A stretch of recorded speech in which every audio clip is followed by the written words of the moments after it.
Au nom du Père, du Fils et du Saint-Esprit, ainsi soit-il. Venez, Esprit Saint, remplissez le cœur de vos fidèles et allumez en eux le feu de votre amour. Envoyez votre Esprit, Seigneur, se faire une création nouvelle. Prions, ô Dieu qui avez daigné envoyer votre Esprit sur ce monde, donnez-nous par ce même Esprit de comprendre et d'aimer ce qui est bien, de jouir sans cesse cette divine consolation par le même Jésus-Christ notre Seigneur. Je vous salue Marie, pleine de grâce, le Seigneur est avec vous, vous êtes bénie entre toutes les femmes, et Jésus, le fruit de vos entrailles, est béni. Sainte Marie, Mère de Dieu, priez pour nous pauvres pécheurs, maintenant et à l'heure de notre mort.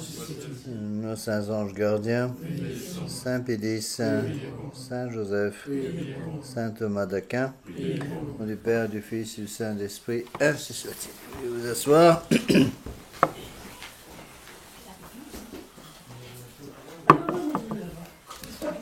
Bon, vous avez le papier ici pour ceux qui ne l'ont pas eu. Donc cette conférence, c'est la lettre numéro 6. Hein? Donc pour ceux qui n'ont pas le papier, servez-vous. Pour ceux qui écoutent sur Internet, donc vous allez sur l'onglet conférence spirituelle, conférence de doctrine plus exactement, conférence doctrinale, et vous avez la lettre numéro 6, le prêtre catholique. Donc rappelez-vous ce que j'ai déjà expliqué, je suis obligé de recouper des choses qui ont déjà été expliquées. Hein, c'est-à-dire que certaines de ces conférences sont des thèmes de catéchisme, donc j'ai déjà traité ça, au moins en grande partie, dans le cours de catéchisme que j'ai donné pendant 3 ans. Hein, mais c'est une bonne chose de revenir un peu à certaines choses.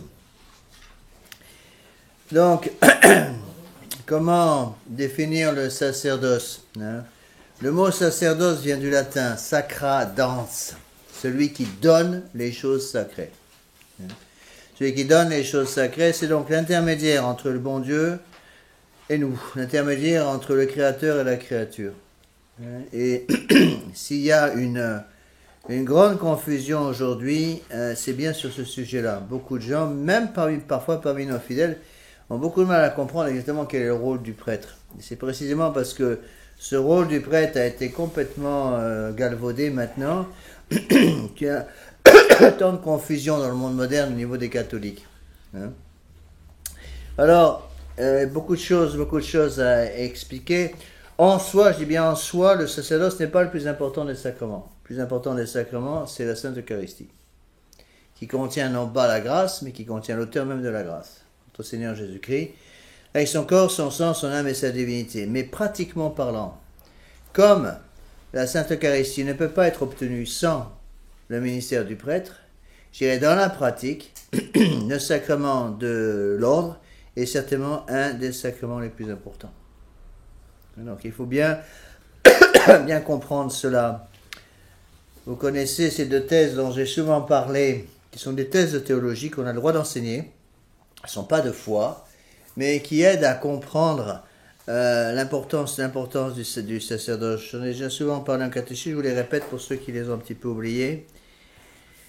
Première thèse, le sang qui sera répandu, le sang des hommes répandu dans la rue est toujours inversement proportionnel au sang de notre Seigneur Jésus-Christ qui est répandu sur l'autel. Ça veut dire que plus le sacrifice de la messe est offert dans le monde, plus le sang de notre Seigneur Jésus-Christ coule sur l'autel, moins il coulera dans les rues. Si au contraire, le sang de sacrifice de la messe n'est plus répandu sur l'autel, le sang des hommes va couler dans la rue. Et c'est exactement ce qui se passe actuellement. Et je me rappelle quand j'étais au Mexique, les missionnaires mexicains, ils ont expliqué ça aux Aztèques.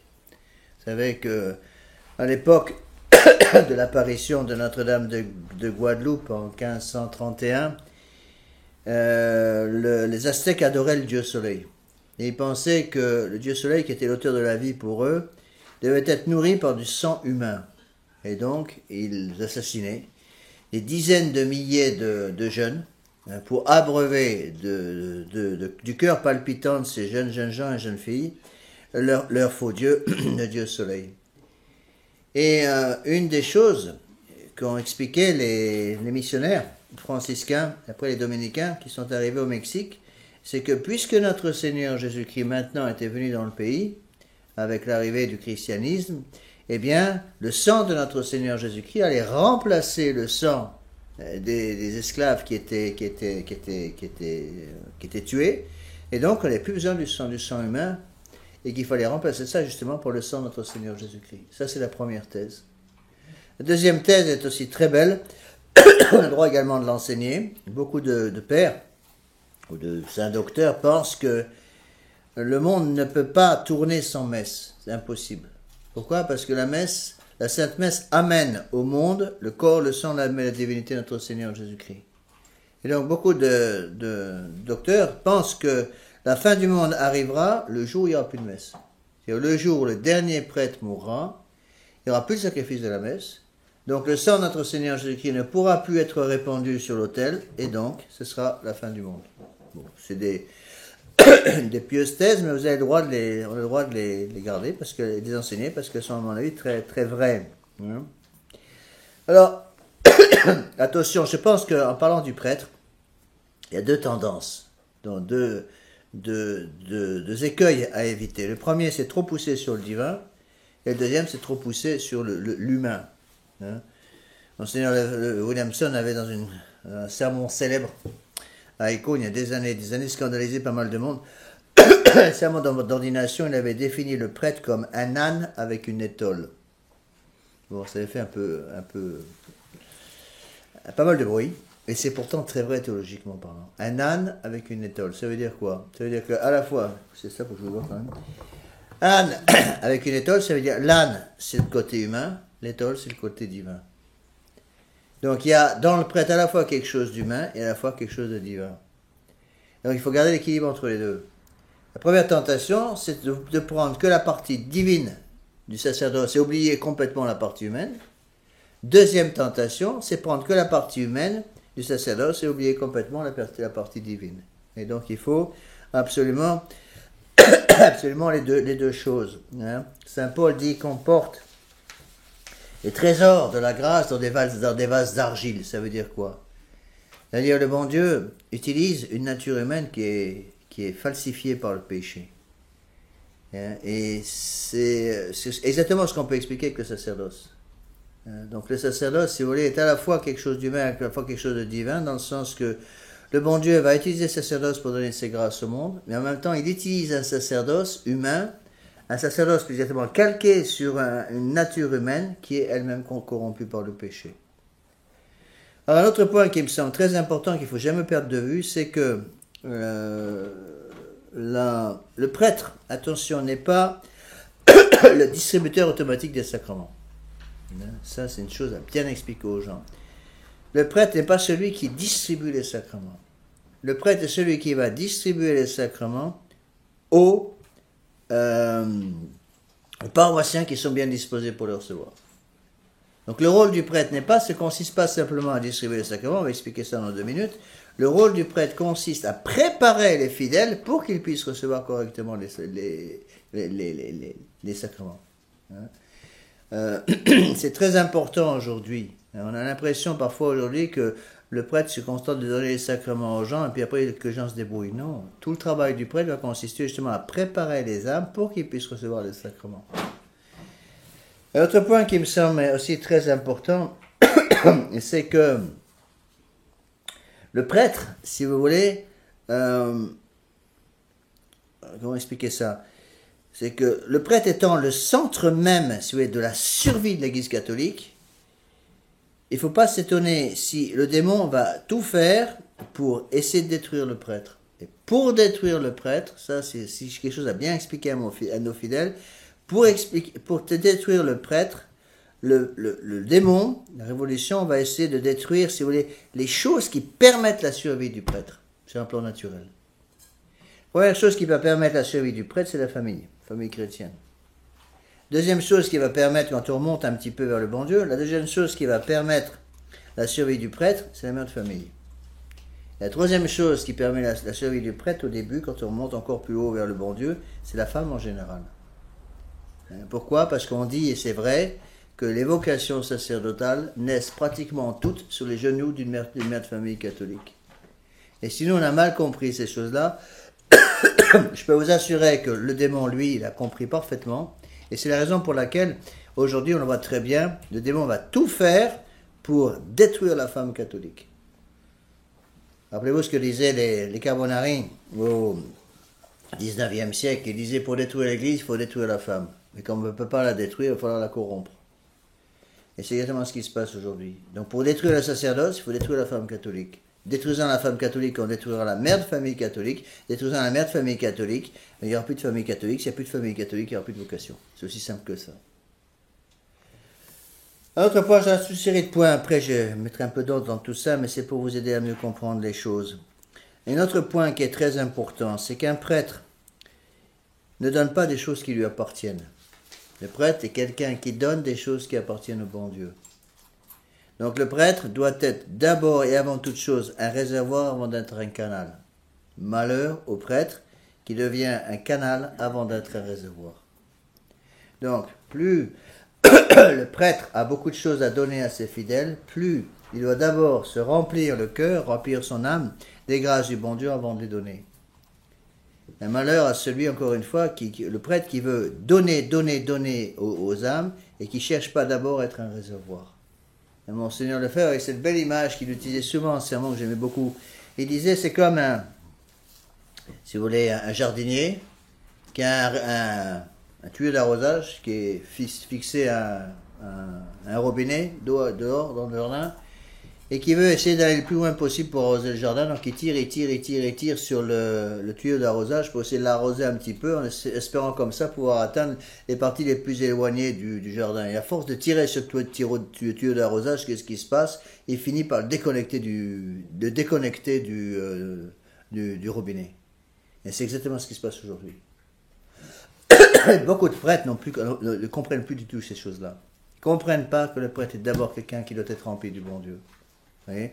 Donc c'est une image qui vient de Saint Bernard en fait. Saint Bernard disait avant d'être un réservoir, avant d'être un canal, soyez bien un réservoir. Ça veut dire quoi? Ça veut dire que, si vous voulez, le prêtre doit faire très attention d'abord de se remplir du bon Dieu avant de se donner aux autres. Parce que sinon, qu'est-ce qu'il va faire? Il va se vider lui-même. Et se vidant lui-même, le prêtre n'aura plus rien à donner. Et qu'est-ce qu'il va donner? Il va donner de l'humain. Et c'est ce qui se passe aujourd'hui.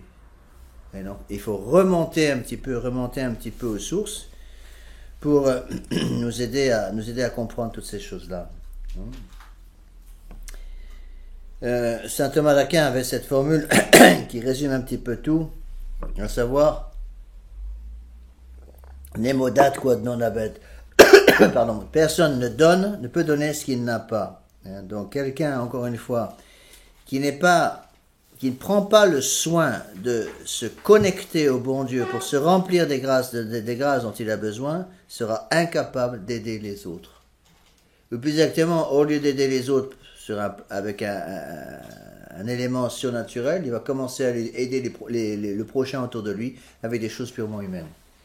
Il y a quelqu'un qui veut rentrer là? Excusez-moi, ça va pas aller entrer en terre, madame. C'est pas grave, c'est pas grave. Entrez. Allez, prenez les papiers qu'elle a. Hein? Voilà, prenez les bons fauteuils, les personnes plus âgées. Donc, on reprend un petit peu tout ça. Donc, le prêtre, si vous voulez, qui ne prend pas soin, encore une fois, de remplir son âme des choses surnaturelles, ne va pouvoir donner que ce qu'il est lui-même. Or, le prêtre n'est rien sans le bon Dieu. Et donc, il va donner quelque chose de purement humain. Et qu'un prêtre qui ne remplit pas son rôle surnaturel, à savoir de se remplir lui-même du bon Dieu, est quelqu'un qui va tomber immédiatement dans l'activisme, dans le volontarisme. Ça, c'est quelque chose de fondamental à comprendre. Le Seigneur Lefebvre avait certaines expressions que j'aimais beaucoup. Et une des expressions qu'il avait dit, il disait comment il disait ça? Il disait un prêtre qui ne cherche pas à se remplir du bon Dieu par une vie intérieure profonde et personnelle, devient un monstre dans l'ordre de la grâce, c'est ce qu'il disait. Ça, c'est vrai pour chacun d'entre nous. Voyez. Donc, pour reprendre l'expression de Saint Bernard, je dis que c'était Saint Bernard qui expliquait ça très bien, c'est que le prêtre, la tendance, si vous voulez, générale aujourd'hui, c'est pour le prêtre d'être un canal avant d'être un réservoir. Le prêtre doit d'abord être un réservoir avant d'être un canal. Je peux vous donner un exemple dans la vie du Saint Curé d'Ars, un exemple que j'ai souvent cité, mais qui est très, très significatif à mon avis. Une fois, le Saint Curé d'Ars reçoit la visite d'un confrère d'un autre village, qui était assez découragé. Et ce confrère lui dit j'ai plus le temps de tout faire, trop de travail. J'ai plus le temps de tout faire, j'ai plus le temps de m'occuper de mes fidèles parce qu'on est trop pris par les choses et j'arrive plus à assumer tout ce que je dois assumer. Et Saint Curé d'Ars lui a demandé est-ce que vous passez un temps tous les jours à faire votre vie d'oraison, à protéger votre vie d'oraison. Le prêtre lui a dit je garde 1 heure d'oraison par jour. Et Saint Curé d'Ars lui a dit faites-en 2 et vous aurez le temps de tout faire. Il a fait 2 heures d'oraison par jour, vous avez le temps de tout faire. C'est exactement, c'est peut-être le meilleur exemple qui explique le rôle du prêtre. Donc un prêtre, pour reprendre la phrase de Monseigneur, c'est Monseigneur Lefebvre, un prêtre qui n'a pas de vie d'oraison est un monstre dans l'ordre de la grâce, c'est-à-dire quelqu'un qui n'a pas de vie d'oraison, qui ne prend pas du temps devant le Saint-Sacrement, est un prêtre qui va se vider de lui-même. Se vidant de lui-même, qui va se vider du bon Dieu. Et cette envie du bon Dieu, il n'aura plus rien à donner aux gens. Vous voyez? Donc, c'est vraiment la phrase qu'il faut bien comprendre. Un prêtre qui n'a pas de vie d'oraison est un monstre dans l'ordre de la grâce. Pourquoi? Parce qu'il sera donné que de l'humain. Et c'est ce qu'on voit autour de nous. Or, le prêtre doit donner du divin d'abord. Vous comprenez? Alors, comment expliquer un petit peu ça? Je pense que la meilleure façon d'expliquer ça, c'est de reprendre avec toute la tradition de l'Église, un certain nombre de points essentiels. Donc vous avez ça à la page 2, donc, sur le papier que je vous donne, donc c'est la lettre numéro 6. Pourquoi le prêtre? On reviendra à ces choses-là après, mais je voudrais déjà en parler un petit peu maintenant pour vous aider à comprendre. J'ai remarqué, ça je vous l'avais déjà souvent dit, que lorsqu'on demande à nos fidèles, même à nos fidèles, quel est le premier rôle du prêtre, en général, ils disent toujours le premier rôle du prêtre, c'est célébrer la messe, ou de confesser, ou donner le sacrement. Et ils ont énormément de mal à comprendre que le premier rôle du prêtre ne consiste pas à célébrer la messe. Le premier rôle du prêtre, en tant que tel, c'est la prière. Donc le prêtre est d'abord l'homme de la prière, plus exactement l'homme de la prière officielle de l'Église. Et ça, encore une fois, ça choque presque certaines fidèles qui ont beaucoup de mal à comprendre ce point-là. Ils ne réalisent pas que la messe n'est pas obligatoire pour le prêtre tous les jours, sauf pour les dimanches et fêtes d'obligation pour un curé qui a charge d'âme. Et vous avez en fait des prêtres qui ont été des saints, canonisés par l'Église, qui ont attendu parfois des semaines et des semaines avant de célébrer la messe parce qu'ils se considéraient comme indignes de célébrer la messe. Bon. Et ça, c'est quelque chose de fondamental à comprendre. Le premier rôle du prêtre, c'est d'être, je dirais, la langue de l'Église, c'est-à-dire l'homme de la prière officielle de l'Église. Et quelle est la prière officielle de l'Église? Ce n'est pas la messe. La prière officielle de l'Église, c'est le bréviaire. Et donc, il n'y a aucune obligation pour un prêtre de célébrer sa messe tous les jours. Parfois, certaines personnes nous disent, mais monsieur l'abbé, c'est un scandale parce que tel prêtre ne dit pas sa messe tous les jours. Attention, il n'y a pas d'obligation dans le code de droit canonique qui oblige un prêtre à célébrer la messe tous les jours. Et en fait, avant, ce n'était pas la coutume. Bon, c'est une coutume, une bonne coutume, pour un prêtre de célébrer la messe tous les jours. Il n'y a pas d'obligation canonique. Par contre, il y a une obligation canonique, sous peine de péché grave, pour le prêtre de dire son bréviaire tous les jours. Ça veut donc dire quoi? Ça veut donc dire que pour l'Église catholique, concernant le sacerdoce, l'obligation du bréviaire est plus importante que l'obligation de la messe. C'est-à-dire qu'un prêtre qui ne célèbre pas sa messe tous les jours ne pêche pas en soi, mais un prêtre qui volontairement ne dit pas une partie de son bréviaire pêche gravement. À tel point que l'obligation du bréviaire n'est pas simplement une obligation pour l'intégralité du bréviaire. On me rappelle au séminaire, on nous expliquait qu'un prêtre qui volontairement, j'ai bien volontairement, manque par exemple à l'office de sexte ou de nonne, qui est ce qu'on appelle une petite heure qui prend à peu près 5 à 6 minutes, un prêtre qui volontairement ne dit pas sur l'office de tierce, de sexte ou de nonne une des petites heures commet déjà une faute grave. Pourquoi? Parce qu'il a une obligation, sous peine de péché grave, d'être l'âme le priant de l'Église. C'est une définition du prêtre des anciens. Il disait le prêtre est le priant officiel de l'Église. Et c'est la raison aussi, que vous connaissez sans doute, la raison pour laquelle le prêtre, non seulement doit dire son bréviaire tous les jours, mais le bréviaire n'est pas une lecture. C'est pas une lecture spirituelle.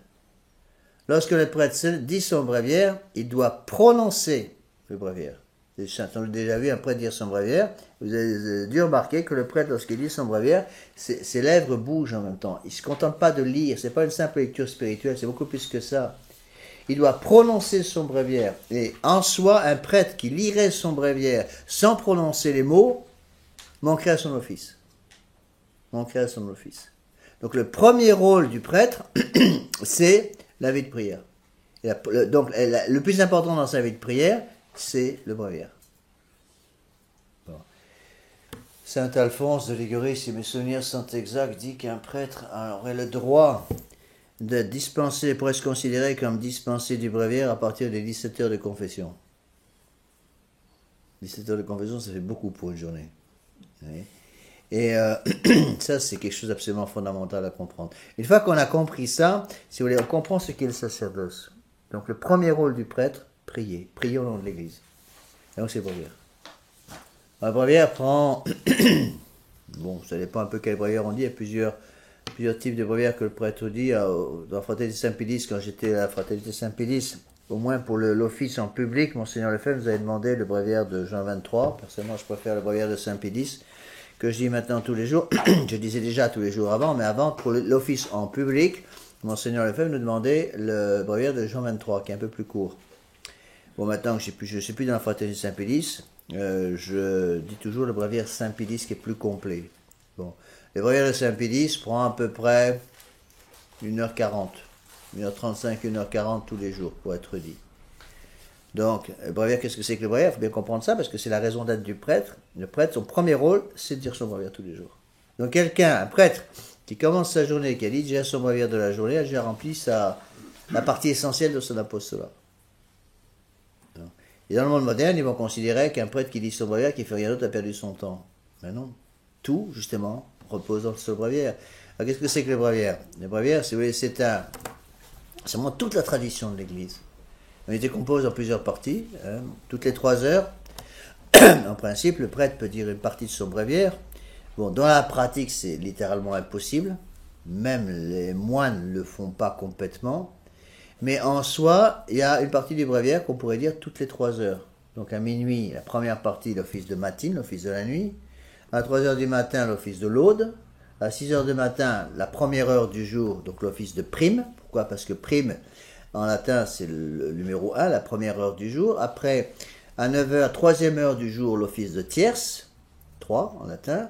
Après, à la 6e heure du jour, c'est-à-dire midi, l'office de sexe, 6e heure du jour. Après, à 3 heures de l'après-midi, l'office de nonne, c'est à la 9e heure du jour. Les vêpres à 6 heures de l'après-midi et les complis à 9 heures. Bon, dans la pratique, c'est littéralement impossible. Je ne pense pas qu'il y ait des moines qui se couchent à minuit et qui vont se relever après, qui vont, je veux dire, se lever à minuit pour dire les matines et qui vont se recoucher 1 heure pour se relever à 3 heures du matin pour dire les autres. À ma connaissance, ça n'existe pas. Bon, donc la plupart des moines qui font l'office de nuit vont grouper matinée et l'aube. Hein, parce que c'est comme ça. Cependant, il faut bien comprendre que c'est là le premier rôle du prêtre. Le premier rôle du prêtre, il est là. Le prêtre qui a dit son bréviaire a déjà fait les 3/4 de son apostolat. Le bréviaire a été... Donc, qu'est-ce que c'est que le bréviaire? Alors, le bréviaire, c'est une association de plusieurs choses. La partie essentielle du bréviaire sont les psaumes de David. Les psaumes du roi David, qui ont été écrites à peu près 1000 ans avant notre Seigneur, par le roi David. Donc, il y en a 150. 150 psaumes de David qui sont coupés en petits bouts, de telle façon que le prêtre va réciter ces 150 psaumes sur toute la semaine. Donc, en une semaine, du dimanche au samedi soir, le prêtre va réciter les 150 psaumes de David. Bon. Avec ces 150 psaumes de David, donc il dit par petits bouts, donc pour chaque office, depuis matine jusqu'à compli, donc il va dire une partie de ces psaumes. Se rajoute à ça une partie de l'Ancien Testament. En ce moment, par exemple, dans le bréviaire, on est dans le livre d'Ézéchiel.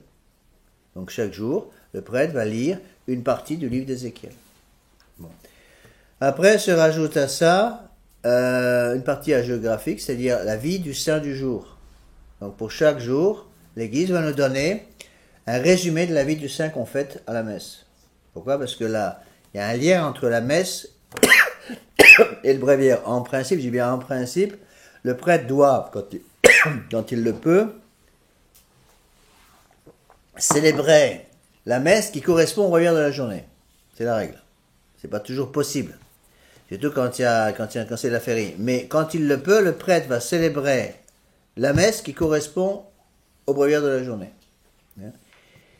Et donc, il y a dans le bréviaire une explication, une courte vie du saint du jour. Donc en 3 leçons, ce qu'on appelle le deuxième nocturne, l'Église catholique reprend la vie du saint du jour pour aider les prêtres à connaître la vie des saints. Et enfin, 3e partie, pour le 3e nocturne des matines, l'Église catholique va donner aux prêtres un commentaire de l'évangile du jour. Donc pour chaque jour, il y a un évangile propre. Et bien pour chaque évangile, il y a un commentaire des pères. Donc dans le bréviaire de la journée, des matines, parce que c'est dans ces matines qu'on a ces commentaires-là, eh bien l'Église catholique va donner aux prêtres le début de l'évangile du jour, et ce début d'évangile du jour va être suivi par 3 leçons qui vont expliquer l'évangile du jour à partir des pères de l'Église, surtout Saint Augustin. Presque, on peut dire, un texte sur 2 dans le 3e nocturne vient en fait de Saint Augustin. Donc tous les grands pères de l'Église sont utilisés par l'Église catholique, notamment, surtout Saint Augustin, mais également les grands pères de l'Église latine et de l'Église grecque. Donc on retrouve régulièrement.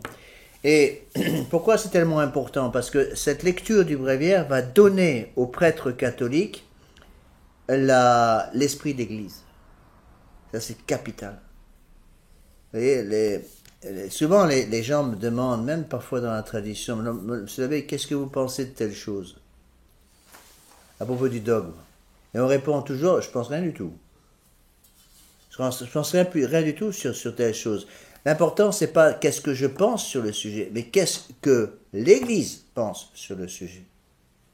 Et donc le prêtre, si vous voulez, ne doit pas répondre suivant une idée personnelle. Le prêtre doit expliquer aux fidèles l'enseignement de l'Église sur tel sujet. Oui. Et comment le prêtre va-t-il s'imprégner justement de l'esprit de l'Église? C'est précisément avec le bréviaire. Inutile de vous dire que le bréviaire a été supprimé dans l'Église de Vatican II. C'est Paul VI qui a supprimé l'obligation du bréviaire. Bon. Avant, cette obligation, jusqu'à Pie XII, cette obligation existait, et existe toujours bien sûr pour les prêtres. Il faut savoir qu'un prêtre, encore une fois, qui ferait sauter une partie de son bréviaire, commettrait une faute grave. Oui. Donc le premier rôle, si vous voulez, du prêtre, c'est son devoir de prière. D'abord le bréviaire. Bon. Évidemment, la messe, par exemple, c'est aussi une prière. Mais n'oubliez pas ce que je viens de vous expliquer, l'obligation de la messe, dans l'esprit d'Église, passe après l'obligation des bréviaires. Et même il y a une obligation des bréviaires qui existe, qui n'existe pas pour la messe. Je vais expliquer. Un prêtre n'est en soi pas tenu de célébrer la Sainte Messe tous les jours. Et vous savez, encore une fois, on voit très bien dans l'histoire de l'Église, parfois des saints qui ont passé de longues périodes de temps sans célébrer la Sainte Messe. Bon, c'est pas vraiment l'esprit d'Église. Je pense qu'aujourd'hui, un prêtre serait vraiment tenu, surtout actuellement, de célébrer la messe tous les jours. Surtout actuellement où il y a très peu de messes qui sont célébrées, puisque la messe de Vatican II n'est pas une messe. Donc tel est le premier rôle du prêtre. Le premier rôle du prêtre, c'est donc la prière. Deuxième rôle du prêtre, vous avez ça à la page 2, sur votre lettre numéro 6. Pourquoi le prêtre? Deuxième rôle du prêtre, c'est de faire pénitence. Donc le prêtre est non seulement l'homme de la prière officielle de l'Église, le prêtre doit être aussi l'homme de la pénitence officielle de l'Église. Bon, tous les prêtres sont tenus de faire prier et de faire pénitence, mais évidemment, les fidèles aussi ont cette obligation, mais pas au même degré. Bon. Alors le prêtre est l'homme de la pénitence, c'est l'homme qui va justement faire pénitence pour ouvrir son âme afin que les grâces du bon Dieu puissent passer plus facilement. Donc prière et pénitence vont ouvrir l'âme du prêtre pour que le bon Dieu puisse se servir du prêtre comme d'un instrument. Voilà ce qu'il faut comprendre. Alors quelles sont les pénitences du prêtre? Bien, les pénitences du prêtre, il y a deux sortes de pénitences du prêtre. Il y a les pénitences qu'on pourrait appeler les pénitences qui dépendent directement de la fonction du prêtre, et les pénitences de surérogation qui peuvent se rajouter. Bon. Le prêtre est d'abord celui qui fait pénitence au nom de l'Église. Bon. Pourquoi doit-on faire pénitence? On doit faire pénitence pour rattraper les conséquences du péché. Les péchés viennent en nous comme conséquence des trois concupiscences. Concupiscence des yeux, concupiscence de la chair et l'orgueil de la vie. Concupiscence des yeux, le désir de tout posséder. Concupiscence de la chair, le péché contre la pureté. Et concupiscence de l'orgueil de la vie, d'avoir une grande excellence, de pousser trop en nous-mêmes notre propre excellence et oublier que tout vient du bon Dieu. Donc le prêtre va devoir faire pénitence dans ces trois domaines. Première pénitence du prêtre, la pénitence concernant donc la concupiscence des yeux. Deuxième pénitence du prêtre, la pénitence correspondant à la concupiscence de la chair. Et troisième pénitence du prêtre, les pénitences correspondant à l'orgueil de la vie. Et on retrouve dans ces trois pénitences, on va retrouver cet esprit de pénitence dans le port de la soutane. La soutane, justement, représente l'obligation du prêtre pour le prêtre de faire pénitence. Ce n'est pas pour rien qu'autour des années 60, pour détruire la sacerdoce, la première chose qu'ils ont faite dans l'église de Vatican II pour détruire le sacerdoce du prêtre, c'est de détruire la soutane. Et autour des années 60, ils ont proposé aux prêtres, les premiers évêques modernistes ont déjà proposé aux prêtres de ne plus considérer la soutane comme obligatoire. À partir du moment où les évêques ont ouvert cette porte, pratiquement du jour au lendemain, les prêtres ont arrêté de porter la soutane, au moins en France. Donc, la soutane représente précisément ces trois choses. Bon, qu'est-ce que représente la soutane? La soutane va représenter les trois vertus qui nous sont données par le bon Dieu, qui nous sont demandées par le bon Dieu, pour lutter contre les trois concupiscences. Donc, concupiscence de la chair, quelle est la vertu qui va correspondre à la concupiscence de la chair? Vertu de chasteté. Quelle est la vertu qui va correspondre à la concupiscence des yeux? L'esprit de pauvreté. Et quelle est la vertu qui va correspondre à l'orgueil? La vertu d'obéissance. Donc pauvreté, chasteté, obéissance. Eh bien, ces trois vertus qu'on appelle qui sont les vertus essentielles pour le prêtre, ces trois vertus de pauvreté, chasteté, d'obéissance, qui correspondent aux trois vœux du moine, du religieux, ces trois vertus vont se retrouver dans la soutane. Pourquoi? Parce qu'il y a trois parties dans la soutane. Bon. D'abord, la première chose que met le prêtre quand il remet sa soutane le matin, c'est le col romain. Donc le col romain est une pièce en fait maintenant on le fait en plastique blanc, donc qui tourne, qui entoure complètement le cou, qui s'attache derrière à la soutane. Bon, ce col romain représente l'anneau des esclaves. Donc c'est le symbole si vous voulez, de l'anneau que l'esclave avait autour de son cou pendant la nuit, qui était rivé par une chaîne au mur, pour empêcher l'esclave de se sauver. Donc l'anneau d'esclave du prêtre est représenté par son col romain. Donc le col romain représente la vertu d'obéissance. D'accord ? Deuxième chose, la soutane elle-même. La soutane elle-même, par sa couleur d'abord noire, et puis par sa simplicité, son ampleur et sa simplicité, la soutane noire représente justement la vertu de pauvreté.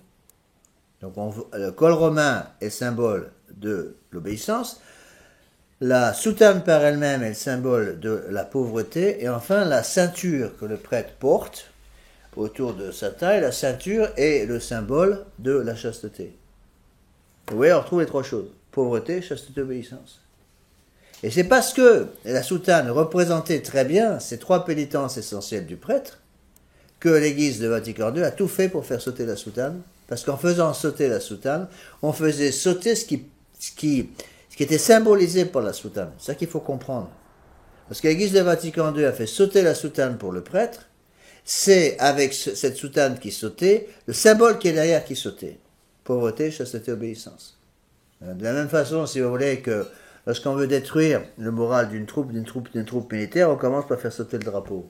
Le drapeau coordonne toutes les énergies des militaires. D'accord? Et c'est la même chose pour le prêtre. La soutane du prêtre lui rappelle son obligation de faire pénitence.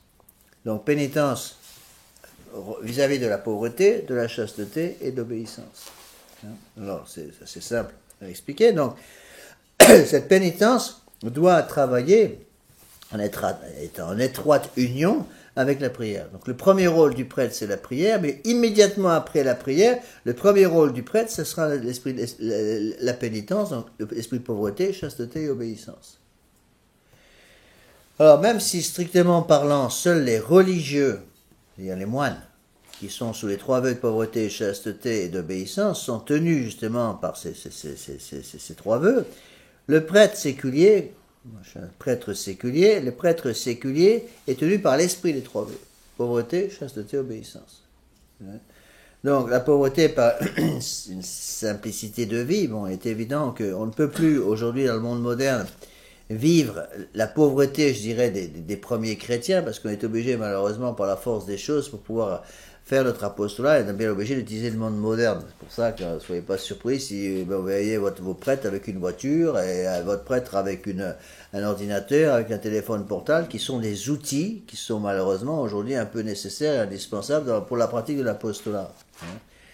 Alors, je réponds tout de suite à une objection qu'on entend souvent, des gens qui ne réfléchissent pas beaucoup.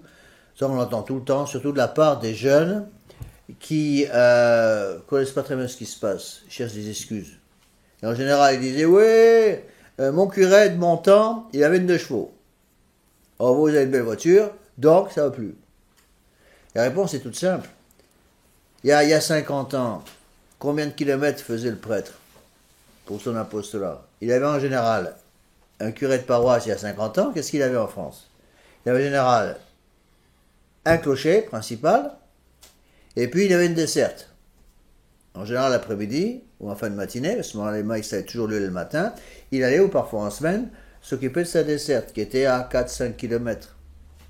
Donc en gros, un prêtre d'il y a 50 ou 60 ans, je dirais un peu ça, 50 ou 60 ans, un prêtre des années, même après on peut dire un prêtre des années 50, surtout dans les campagnes, ben il fait quoi? 200 km par mois. Moi j'en fais 6000 par mois. 5 à 6000 km par mois. Donc quand on fait 200 km par mois, on peut avoir une 2 chevaux, il n'y a pas de problème. Quand vous faites 5 ou 6000 km par mois, on ne peut pas faire sans 2 chevaux, c'est impossible. Vous voyez? Alors ça n'empêche pas l'esprit de pauvreté. Donc l'esprit de pauvreté doit être regardé. C'est pour ça qu'il faut une certaine simplicité dans la vie du prêtre. Si vous venez dans nos maisons, vous verrez que le prêtre garde une vie de simplicité dans sa façon de vivre de tous les jours, justement pour garder cet esprit de pauvreté. Bon. Deuxième chose, c'est la chasteté. Le prêtre est tenu par la chasteté complète.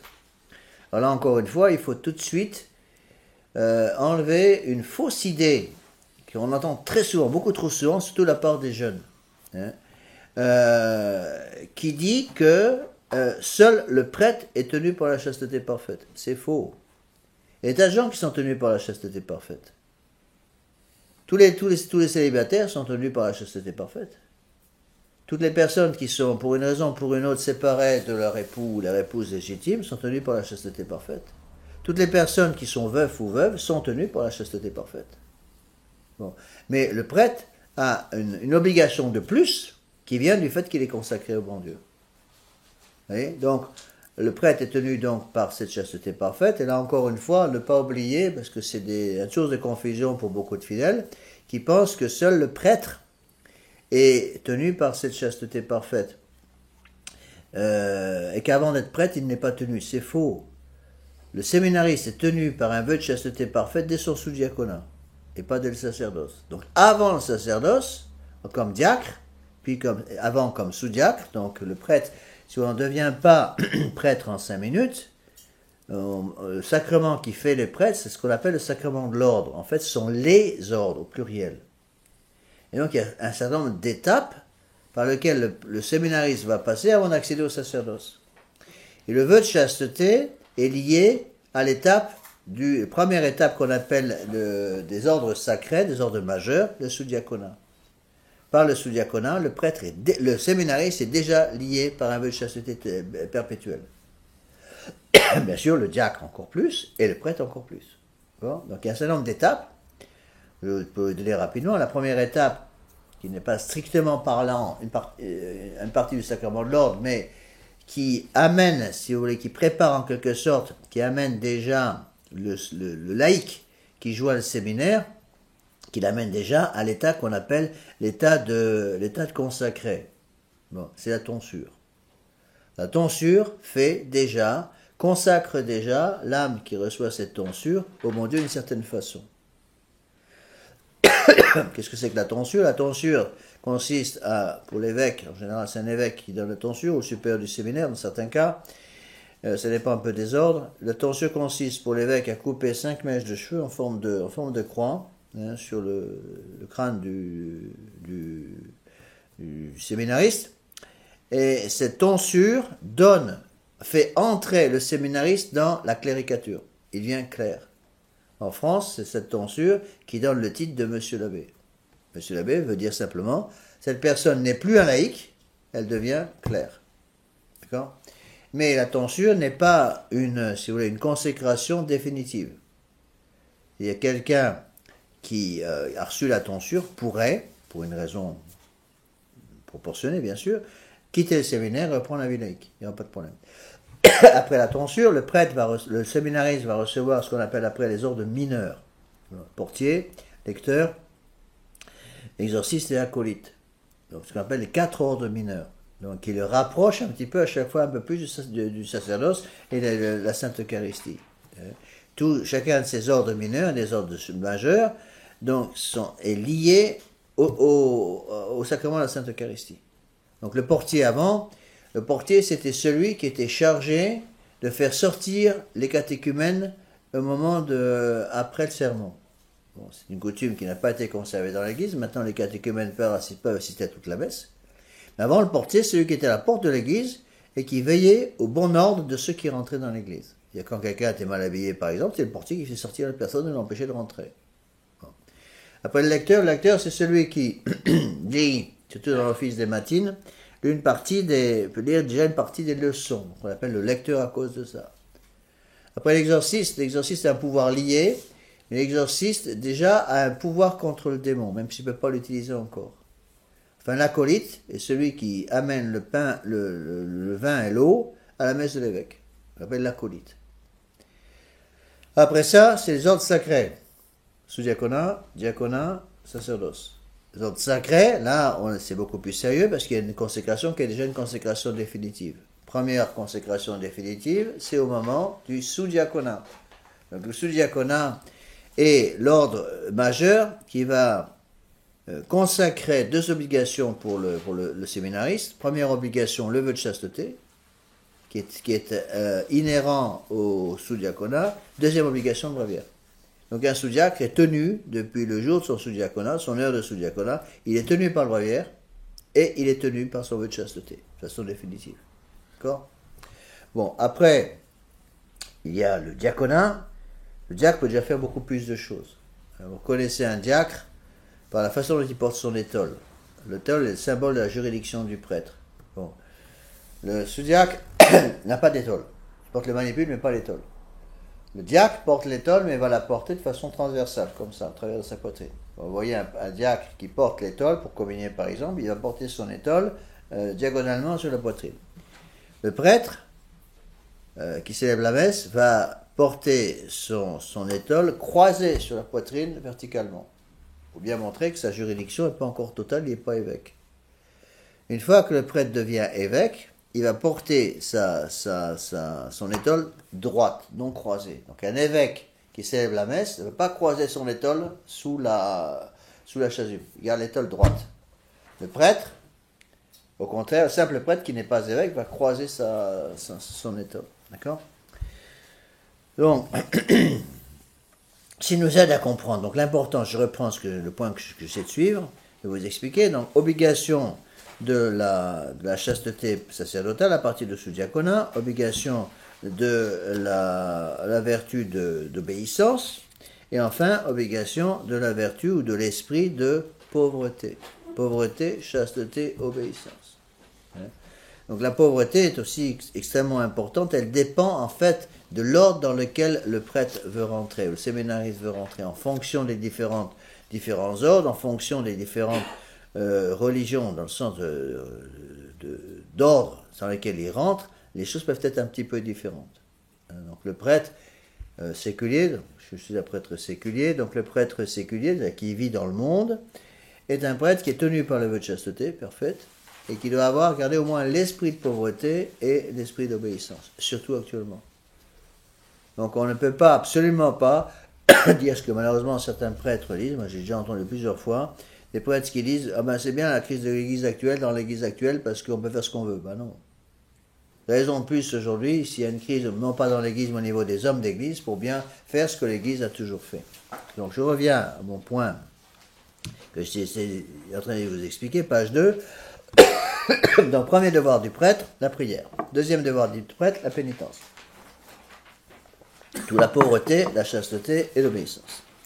Une fois que le prêtre a prié et fait pénitence, prier comment? Par le bréviaire, fait pénitence surtout par l'exercice qui correspond à son état de vie, à ce moment-là, le prêtre va pouvoir prêcher. Pourquoi il va prêcher? Il va pouvoir prêcher pour préparer les âmes à recevoir le bon Dieu. D'accord? Donc on ne donne pas les sacrements à des âmes sans les préparer, donc on les prépare. Première préparation éloignée, la prière et la pénitence du prêtre. Une fois que le prêtre a prié et fait pénitence, à ce moment-là, il peut commencer à prêcher. Prêcher pour préparer les âmes, ouvrir les âmes. Une fois qu'il a prêché et ouvert les âmes, à ce moment-là, il peut commencer à donner les sacrements. Donc, première fonction du prêtre, prière. Deuxième fonction du prêtre, la pénitence. Troisième fonction du prêtre, la prédication. Quatrième fonction du prêtre, de distribuer les sacrements aux gens qui sont préparés à les recevoir, bien disposés. Enfin, si le prêtre a encore du temps, il va s'occuper des œuvres sociales. S'occuper des œuvres sociales, une école, un hôpital, les malades, etc. Et vous voyez, il faut bien garder cet ordre dans les choses. Prière, pénitence, prédication, donner les sacrements, et enfin, les œuvres sociales. Alors, qu'est-ce qui s'est passé avec Vatican II? Ben, Vatican II se contente tout simplement d'inverser l'ordre. Il est évident que si la première fonction du prêtre, c'est la prière, sa deuxième, la pénitence, sa troisième, la prédication, la quatrième, de donner les sacrements, la cinquième, de faire les œuvres sociales, si le prêtre n'a pas le temps de tout faire, qu'est-ce qu'il va sauter? Il va faire sauter le moins important, à savoir les œuvres sociales. D'accord? Si au contraire, dans l'église de Vatican II, on a inversé l'ordre en disant le prêtre est d'abord l'homme du social, comme disent dans le monde moderne. Ensuite, l'homme des sacrements, puis l'homme de la prédication, et s'il a encore un peu de temps, l'homme de la pénitence et l'homme de la prière. Si un prêtre qui suit cet ordre, qui est complètement falsifié, n'a pas le temps de tout faire, qu'est-ce qu'il va faire sauter? Il va faire sauter la prière et la pénitence. Et c'est ce qui se passe aujourd'hui. Et ça explique l'écroulement, si vous voulez, complet du sacerdoce dans le monde moderne, précisément parce qu'ils n'ont pas compris ces choses-là. Alors, je vais un petit peu vous expliquer, parce que parfois les jeunes, enfin, ils ne nous posent pas les questions, ils n'osent pas, mais on les entend parfois penser tellement haut qu'on comprend ce qu'ils pensent. Beaucoup de jeunes, tous les jeunes garçons disent, mais un prêtre, il n'y a rien à faire toute la journée. Simplement préparer un petit sermon de 20 minutes le dimanche, et puis toute la journée, il ne fait rien. Ils ne se rendent pas compte du tout de la vie du prêtre. Si vous prenez un petit peu la vie d'un prêtre, je ne parle pas d'un Saint-François d'Assise ou d'un saint extraordinaire, la vie d'un prêtre séculier normal. Eh bien, vous verrez qu'un prêtre va passer déjà à peu près 5 heures par jour de prière. Simplement par sa fonction de prêtre. Donc, d'abord, j'ai déjà expliqué, le bréviaire du prêtre. Le bréviaire du prêtre, ça prend déjà 1h30, voire même 1h45. Après, il y a sa messe. Entre la préparation de la messe, la Sainte Messe elle-même et l'action de grâce qui suit la messe, 10 minutes, un quart d'heure, ça fait déjà 1 heure. Bréviaire, 1h30. La Sainte Messe, 1 heure, ça fait déjà 2h30, ça. Bon. Vous rajoutez à ça l'oraison. Bon, un minimum d'une demi-heure, et à mon avis aujourd'hui, une demi-heure n'est plus suffisante pour un prêtre, pour arriver à tenir le coup et avoir une vie intérieure profonde. J'avoue que j'oblige tous les gens qui se sanctifient sous les foudres de l'abbé Gaulle Laffitte, j'oblige tous les membres de la maison à avoir 1 heure de méditation tous les jours. Parce que c'est absolument indispensable pour justement ne pas tomber dans l'activisme. Donc, 1 heure de raison, vous rajoutez le rosaire. La plupart des prêtres disent le rosaire. Le rosaire, c'est 3 chapelets. Ça prend encore facilement 45 minutes. Vous rajoutez la lecture spirituelle, vous rajoutez l'étude, vous rajoutez l'écriture sainte, vous arrivez à 5 heures, facile. Vous voyez? Donc, le prêtre, déjà, même sans aucun apostolat extérieur, a déjà à peu près 5 heures d'obligation, je dirais, avec un mot moderne, professionnel, pour arriver à se remplir du bon Dieu et pouvoir faire ce qu'il doit faire. Une fois qu'il a fait tout ça, à ce moment-là, il peut faire autre chose. Vous voyez, donc la visite des malades, par exemple, l'aide pour la préparation au mariage, par exemple, pour des jeunes ménages, etc. Les futurs ménages sont des choses très importantes, mais sont des choses qui doivent passer après. Après. Et parfois, il y a des gens qui ne comprennent pas ça. Quand j'étais supérieur dans la prière, dans la fraternité sacerdotale Saint-Pédis, plusieurs fois, 2 fois, je ne donne pas de nom, mais je pourrais en donner. 2 fois déjà, j'ai eu des prêtres qui m'avaient été envoyés par mes supérieurs comme vicaires, qui étaient avec moi quand j'étais membre de la fraternité sacerdotale Saint-Pédis, qui ne disaient pas leur breviaire. Ou qui disaient qu'une partie du breviaire. Je me suis très vite aperçu. Beaucoup de jeunes prêtres qui étaient avec moi au début, quand j'étais prieur, dans la fraternité sacerdotale Saint-Pédis, ne faisaient aucune méditation, rien du tout. La première chose que je faisais, dès que je me rendais compte, parce qu'on se rend compte très très vite, ça va tout de suite un prêtre qui ne fait pas oraison. Donc, quand on s'en rend compte, je prenais ces prêtres entre 4 yeux, et je leur dis, attendez, est-ce que vous avez fait votre méditation aujourd'hui? Minimum une demi-heure. Ah ben non. Est-ce que vous dites votre breviaire? Oh ben non, je remplace ça par le chapelet ou le rosaire. Et je les ai obligés, je dis voilà, vous avez commencé par ça, recommencer par le début, l'obligation du breviaire, obligation de l'oraison tous les jours. Et c'était absolument indispensable. Et quand on analyse un petit peu les raisons profondes de la catastrophe du sacerdoce moderne dans l'église de Vatican II, où les prêtres ont complètement perdu la raison d'être du sacerdoce à tel point qu'un prêtre moderne ne sait même plus pourquoi il est prêtre, quand vous essayez de creuser un petit peu et de connaître les raisons, la raison elle est là. C'est que ces prêtres n'ont plus aucune vie intérieure. Ils font des tas de choses, ils n'ont plus de vie intérieure.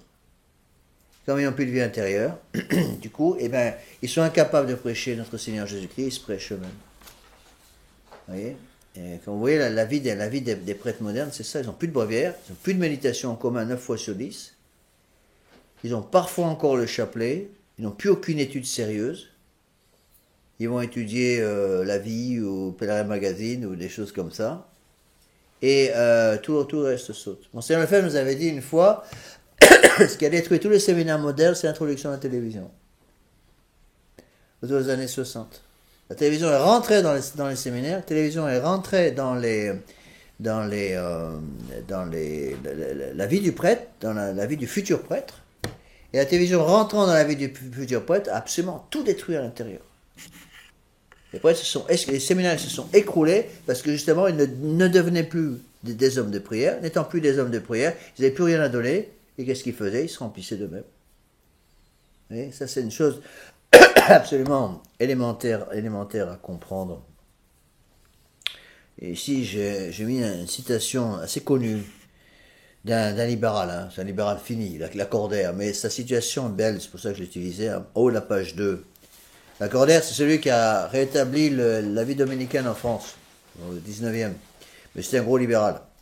Et voilà, il a une très belle prière. Il disait, en parlant du prêtre, je vous cite cette prière qui est très belle. Vivre au milieu du monde sans en souhaiter ses plaisirs, être un membre de chaque famille sans appartenir à aucune, partager toutes les souffrances, pénétrer tous les secrets, guérir toutes les blessures, aller des hommes à Dieu et lui offrir la prière, retourner de Dieu vers les hommes pour apporter pardon et espérance, avoir un cœur de feu pour la charité, un cœur de bronze pour la chasteté, enseigner, pardonner, consoler et toujours bénir, que voilà une vie glorieuse, et c'est la tienne, ô prêtre de Jésus-Christ. C'est une prière très connue du Père Lacordaire. Et ça, c'est absolument essentiel à comprendre. Pour vous aider à comprendre un peu mieux ces choses qui sont beaucoup plus importantes que vous ne croyez, je voudrais vous donner certains points que Monseigneur Lefebvre nous donnait. On peut dire tout ce qu'on veut sur Monseigneur Lefebvre, même s'il n'avait pas tout compris. C'est vrai que Monseigneur Lefebvre n'avait pas tout compris, je l'ai souvent expliqué. Monseigneur Lefebvre n'avait pas tout compris au niveau du pape, entre autres, parce qu'il n'a jamais déclaré le siège vacant, c'est bien dommage. Mais au niveau spirituel, il est certain pour moi, si j'ai jamais eu l'ombre d'un doute, Monseigneur Lefebvre avait une vie spirituelle, une vie intérieure très forte. Ça se savait, ça se voyait tout de suite. Par exemple, en 5 ans de séminaire, 5 ans d'études au séminaire d'école, j'ai jamais vu Monseigneur Lefebvre se mettre en colère. Jamais.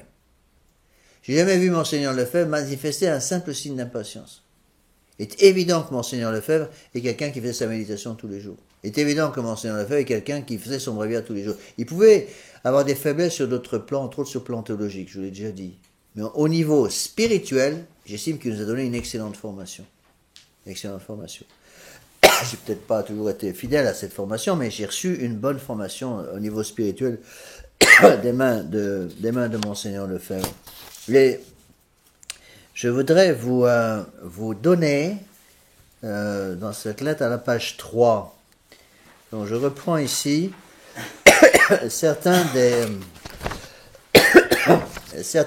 règles que Monseigneur Lefebvre nous avait données. Avec la fraternité, ça, je sais de quoi je parle, parce que j'étais membre de la fraternité pendant 35 ans. La fraternité Saint-Pédis était gouvernée, et toujours gouvernée en principe, par deux séries de documents. La première, c'est les constitutions, et la deuxième, c'est ce qu'on appelle les ordonnances. Les ordonnances sont les petites règles pratiques que Monseigneur Lefebvre nous avait données pour nous aider à être fidèles. Bon. Et je voudrais vous donner ici, c'est dans chapitre, la page 3 en bas, l'esprit de notre fondateur. Bon, évidemment, je ne suis plus membre de la fraternité, mais j'ai évité de changer quoi que ce soit dans cette lettre quand ce n'est pas nécessaire. Bon. Et je crois que ce que nous disait Monseigneur Lefebvre, au moment de ma formation que j'ai reçue en séminaire des Cônes, est toujours valide aujourd'hui. Et je voudrais vous donner quelques exemples des textes que Monseigneur Lefebvre avait écrits dans ses ordonnances ou dans les constitutions pour aider ses prêtres et ses futurs prêtres. Vous voyez? Et donc je ne peux pas tout prendre parce qu'on n'a pas assez de temps, mais vous allez au moins pouvoir comprendre avec certains exemples. Page 3, deuxième colonne. Les prêtres, voilà ce que disait Monseigneur Lefebvre, les prêtres éviteront la fréquentation des lieux de détente qui ne conviennent pas aux clercs et aux personnes consacrées à Dieu. Monseigneur Lefebvre insistait lourdement, justement pour que dans notre formation et après dans notre vie au séminaire, comme jeune prêtre ou comme prêtre dans les prieurés, nous ne faisions pas rentrer dans notre vie de tous les jours des choses mondaines qui n'ont rien à voir avec l'esprit sacerdotal. Bon, encore une fois, je vous ai déjà dit que, par exemple, on le voit très bien dans le monde moderne, ce qui a détruit la formation sacerdotale dans les années 60, c'est l'introduction de la télévision dans tous les séminaires. Pas seulement dans tous les séminaires, mais dans tous les couvents, pratiquement dans toutes les maisons religieuses. Bon. Eh bien, première chose, par exemple, que Monseigneur Lefebvre nous disait, il a insisté là-dessus lourdement, qu'il ne voulait surtout pas voir de télévision dans nos maisons. Et j'ai vu des maisons où il y avait des maisons de la fraternité où il y avait la télévision, malheureusement. Monseigneur l'a strictement interdite, avec raison. Bon, et ce qu'il disait à son époque est encore plus valable aujourd'hui. C'est évident qu'on n'a pas de télévision dans nos maisons, on peut venir chez nous, même sous les lits, il n'y a pas de télévision. Hein. On n'a pas et on n'en veut pas. Et encore une fois, la télévision va complètement introduire l'esprit du monde dans nos maisons. Hein. Monseigneur, par exemple, avait interdit, quand on était à Écône, on était en montagne, hein, c'est dans la vallée suisse, il avait interdit qu'on aille faire du ski dans les stations de ski. Parce que justement, c'est trop mondain. Ils toléraient le ski de fond. Le ski de randonnée. Mais ils ne voulaient pas de ski de piste parce que justement, il y avait un aspect mondain dans les stations de ski, en Suisse, en France c'est pareil, qui était incompatible avec l'esprit sacerdotal. Donc ils nous l'avaient interdit. Vous voyez ? Donc il nous demandait de faire très attention à ces choses-là. Ici je mets un exemple qui m'avait beaucoup frappé parce que j'étais tout jeune séminariste. On avait, tout le monde le savait au séminaire, il y avait un séminariste, quand j'étais à Écône, au début de ma formation à Écône, autour des années 1974-75, il y avait un séminariste, tout le monde savait qu'il avait la piscine. Soi-disant, pour soigner son dos. Il avait des douleurs de dos, le médecin lui avait dit qu'il fallait qu'il fasse de la natation. Alors il allait à la piscine de Martigny, pas très loin du séminaire, et faire de la natation, je me dis 1 ou 2 fois par semaine. Bon, c'est une affaire, il n'était pas au courant. Et un beau jour, il a découvert. Et je sais que ça a chauffé. Hein. C'était vite réglé. Monseigneur Lefebvre a convoqué le séminariste. On a dit, qu'est-ce que c'est que cette histoire? J'apprends que vous allez faire de la natation dans une piscine de Martigny soi-disant pour soigner votre dos. Le séminariste s'est justifié en disant, mais c'est nécessaire pour ma santé physique. Et Monseigneur Lefebvre lui a interdit en disant, c'est pas bon du tout pour votre santé spirituelle. C'est évident qu'une piscine n'est pas un lieu pour les prêtres ou les futurs prêtres à cause de ce qu'on y voit en général. Bon, pareil pour les, je sais pas, pour les plages, pour tous ces trucs-là. Bon. Il faut tout de suite rajouter que ce qui n'est pas bon pour un prêtre n'est pas forcément bon non plus pour les laïcs. Hein. Il y a souvent des lieux qui sont interdits pour les prêtres, mais qui sont aussi absolument interdits pour les laïcs. Voyez. Donc, le Seigneur avait dit, par exemple, les prêtres éviteront les sports coûteux et mondains.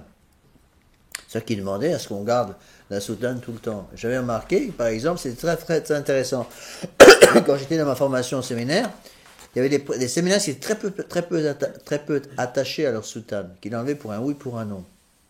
Pour les balades, par exemple. Et en général, les gens qui étaient toujours sans soutane pour se promener dans la montagne, par exemple, ou sur les chemins, dès qu'on avait, de temps en temps, on avait des sorties de communauté, ou des sorties individuelles le mercredi après-midi, ou le dimanche après-midi, et il y en avait qui enlevaient très facilement leur soutane. Mais comme par hasard, c'est ce qu'on a retrouvé dans la fraternité Saint-Pierre ou la fraternité du Bon Pasteur, hein. Comme par hasard. C'est pas un hasard. Bon, et Monseigneur avait parfaitement raison. Donc il nous avait interdit, absolument interdit, ça il avait insisté lourdement, d'aller au cinéma. On n'avait pas le droit d'aller au cinéma dans notre formation. Alors il y a des petits malins qui commençaient à dire, c'était une des raisons de l'écroulement de beaucoup de prêtres, des petits malins qui disaient, bon ça va, ça c'est pour notre formation, mais une fois qu'on est prêtre, c'est plus pareil. Et donc il disait, une fois qu'on est prêtre, on peut avoir la télévision. Réponse, non, parce qu'on se forme pour le sacerdoce. Donc une fois qu'on est prêtre, on garde les bonnes habitudes qui ont été acquises pendant la formation sacerdotale au séminaire. Oui. Et Monseigneur avait donc parfaitement raison de nous interdire le cinéma. La seule dispense qui nous avait été donnée, c'était pour voir le film La Passion. La Passion Mel Gibson, des dispenses avaient été données à tous les prêtres du monde entier à la fraternité. Quand j'étais à la fraternité, j'étais en Nouvelle-Zélande à l'époque. Et donc on nous avait autorisé à aller au cinéma pour voir le film La Passion. Je l'ai vu 7 fois.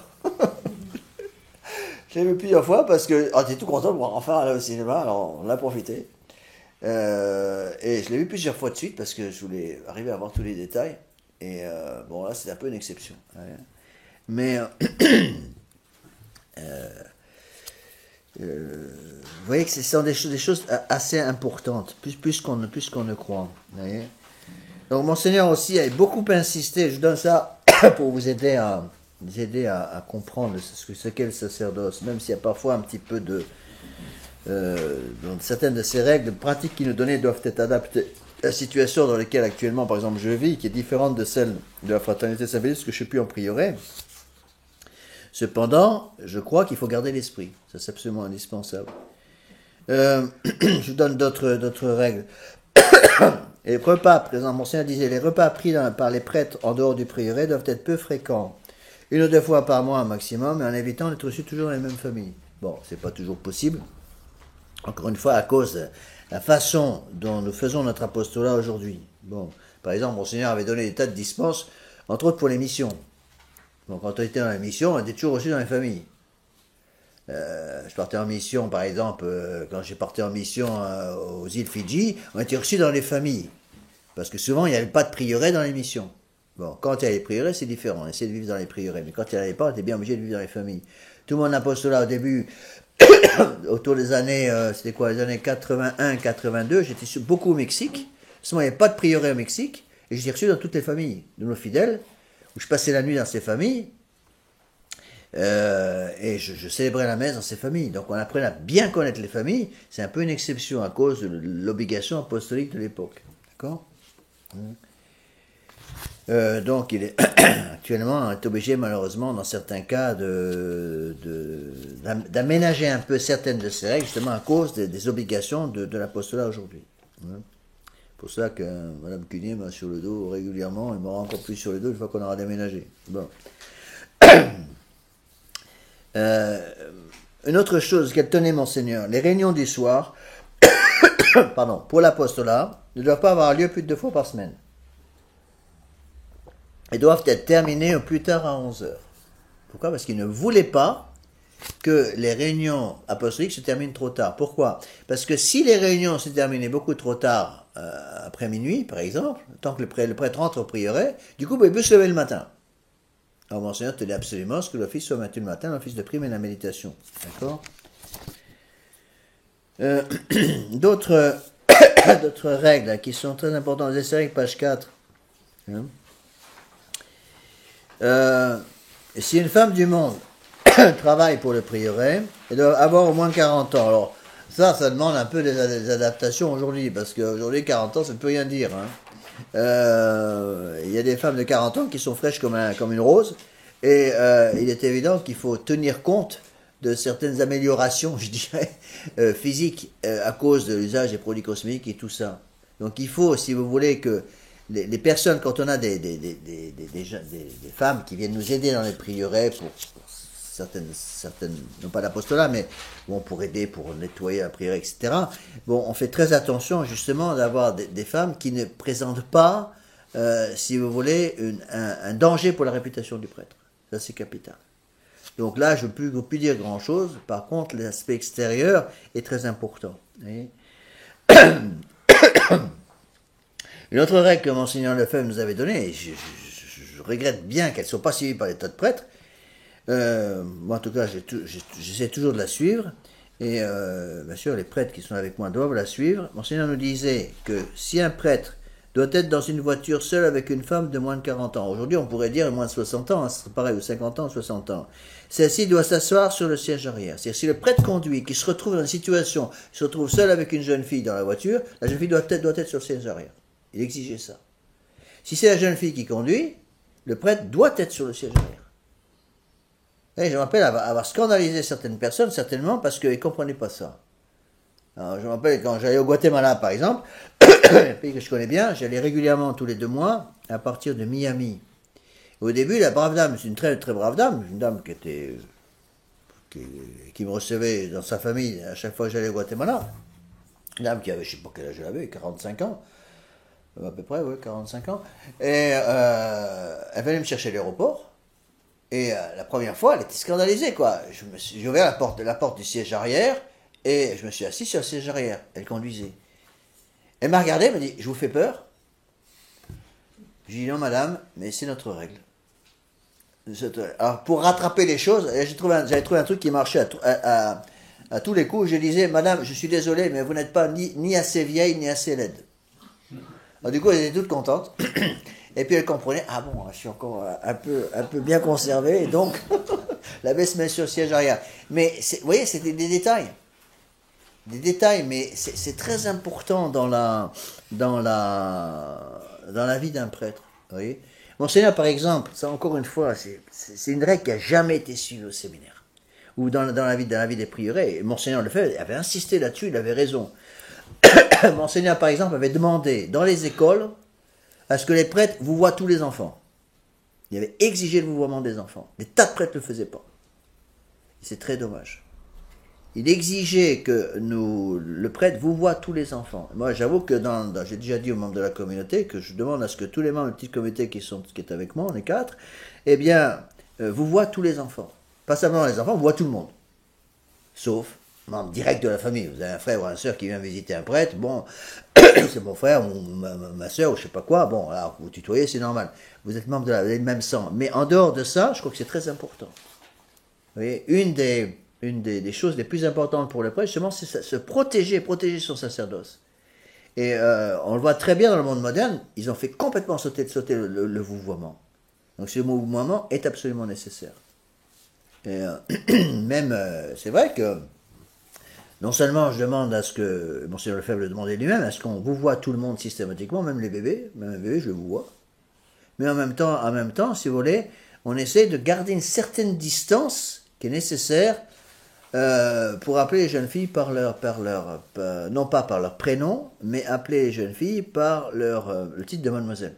Bon, c'est pas toujours, j'avoue, je le fais pas toujours systématiquement, mais c'est une erreur chez moi. Je ferais bien mieux de le faire plus systématiquement. En tout cas, je m'interdis pour toutes les femmes mariées de les appeler par leur prénom. Ça, je le fais systématiquement. Il y en a qui sont pas contentes. Parce que parfois, des jeunes femmes jeunes filles que j'ai préparées au mariage, par exemple, bon, quand elles venaient me voir avec leur fiancé, c'est vrai que dans mon bureau, quand le fiancé et la fiancée étaient ensemble, souvent je les appelais par leur prénom. C'est vrai, c'est peut-être une erreur que je faisais d'ailleurs. Mais enfin, j'appelais souvent la mademoiselle par son prénom, devant moi, en présence de son fiancé. Bon. Et à partir du moment où elle se marie, je l'appelle madame. Alors, elle me regarde, vous savez, mais avant, j'étais, je sais pas quoi, maintenant, paf, je suis marié, vous m'appelez madame. Ben oui, vous êtes marié. Vous voyez? Et ça, c'est important.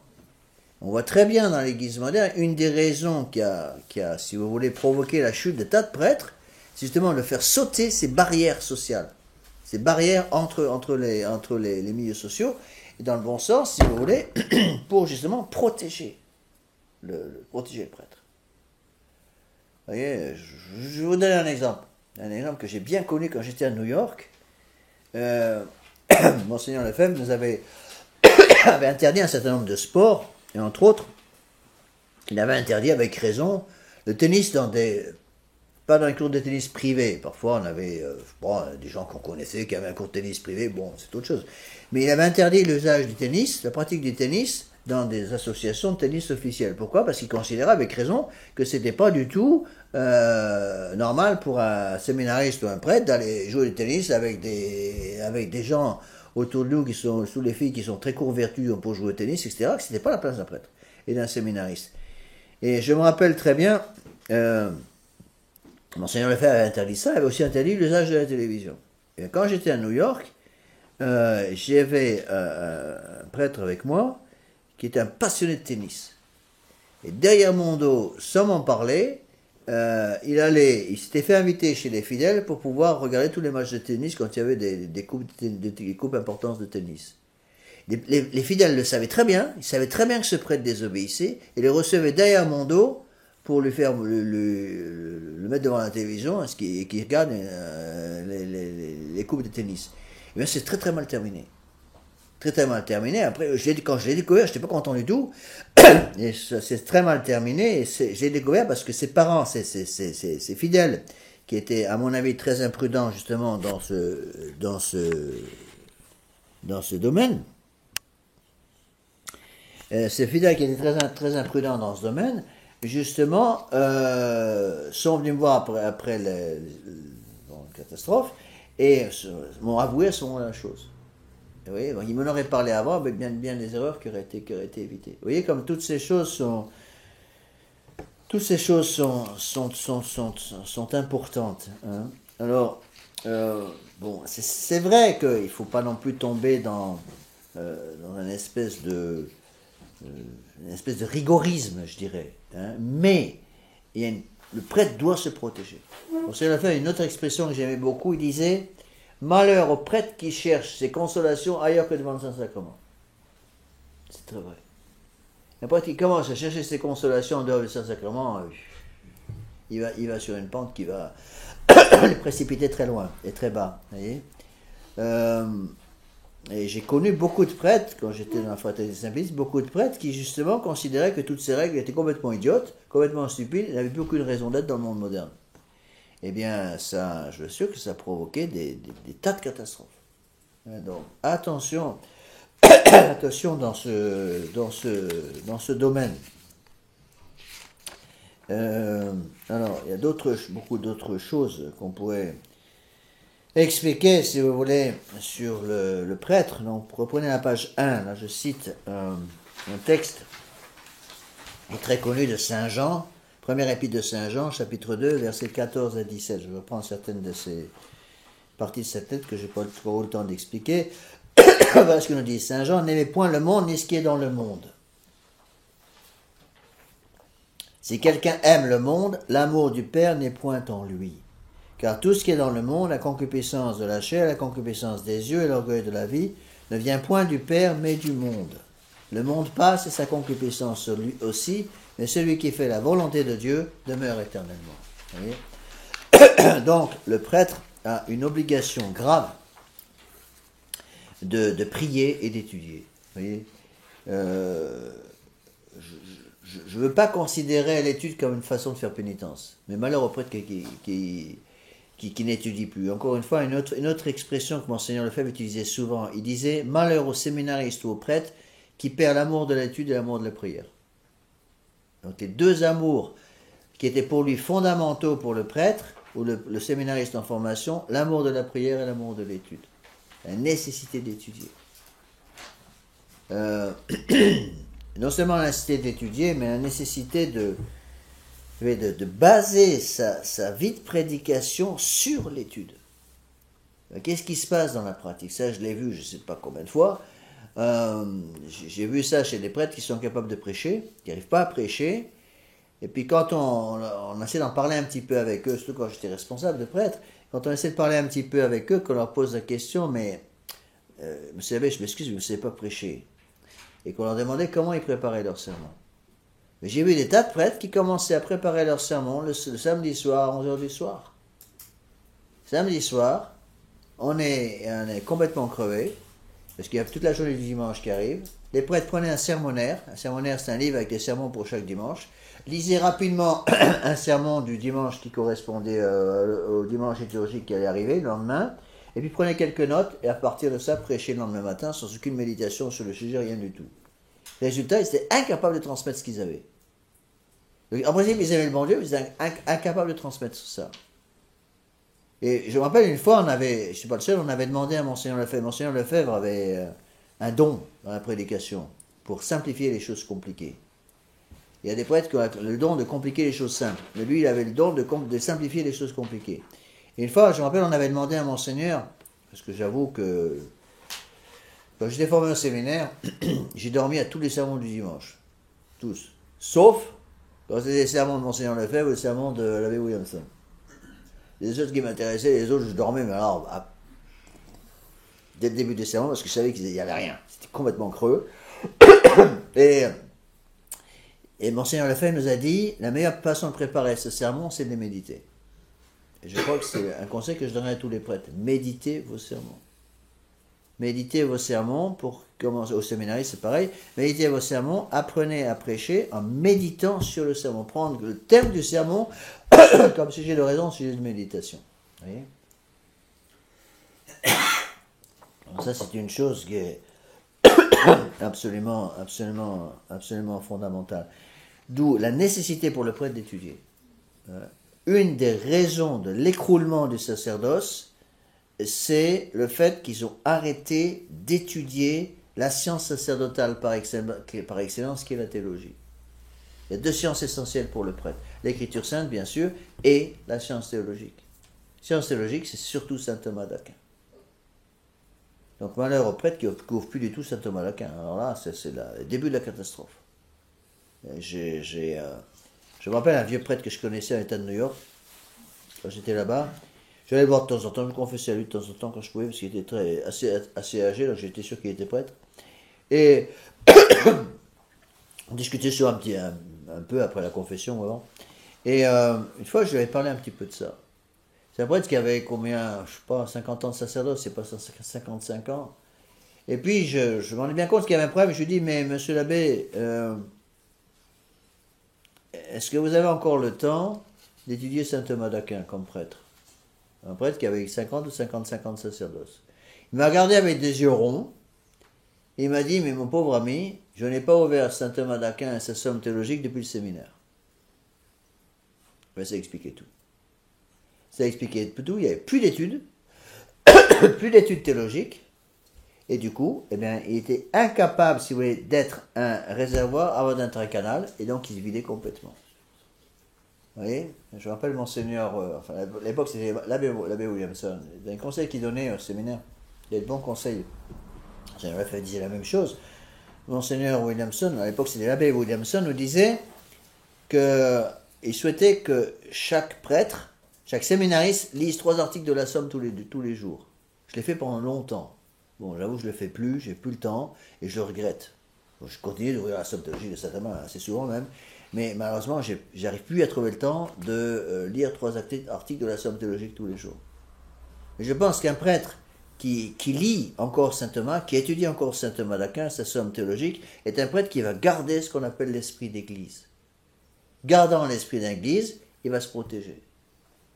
Au contraire, un prêtre qui se coupe de l'étude, eh bien, qu'est-ce qui va se passer? Il va se couper de l'esprit d'église. Il va arrêter de penser tel que l'église a toujours pensé. Et du coup, c'est la porte ouverte à toutes les chutes. Bon. Alors, ceci dit, faire attention.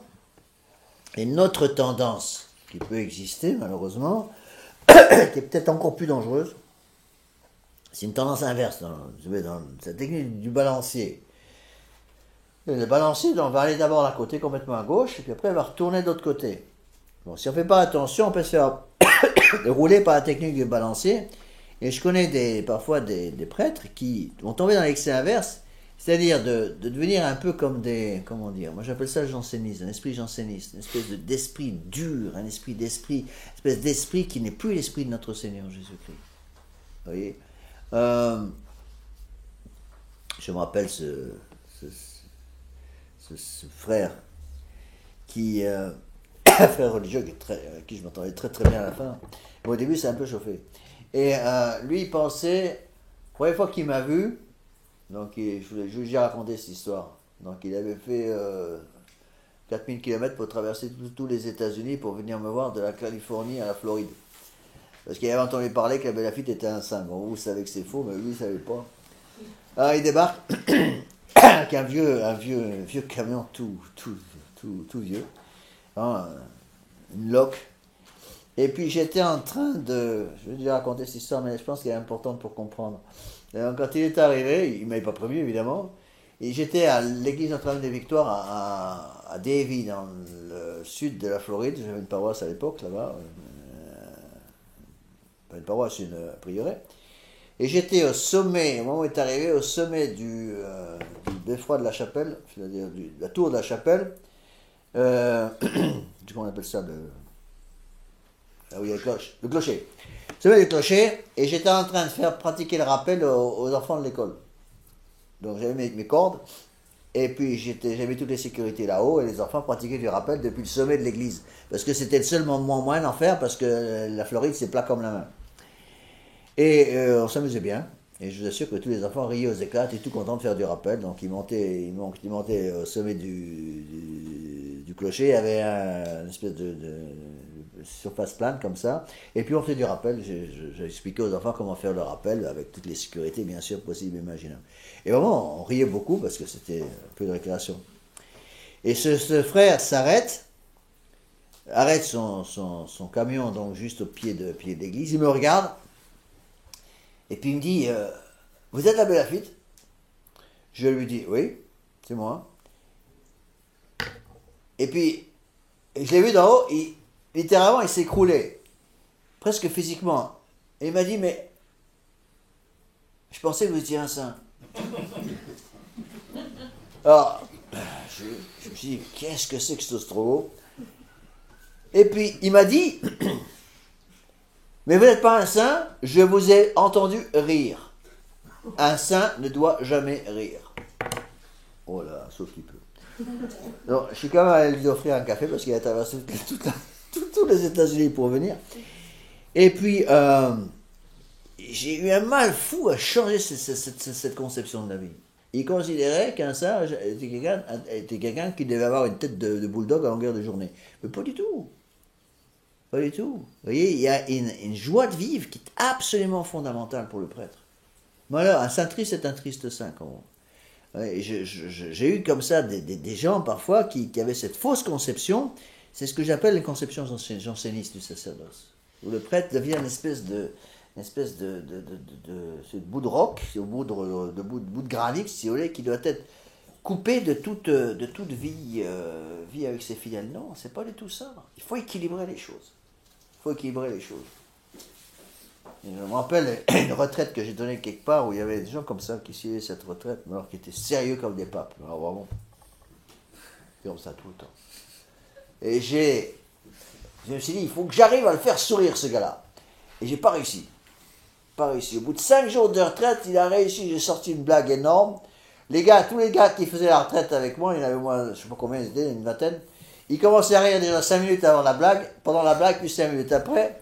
Et l'autre qui était un séminariste, il a refusé de rire. On était comme ça, sérieux comme un pape. Et j'ai réussi au bout de 5 jours à esquisser un vague sourire, c'est tout.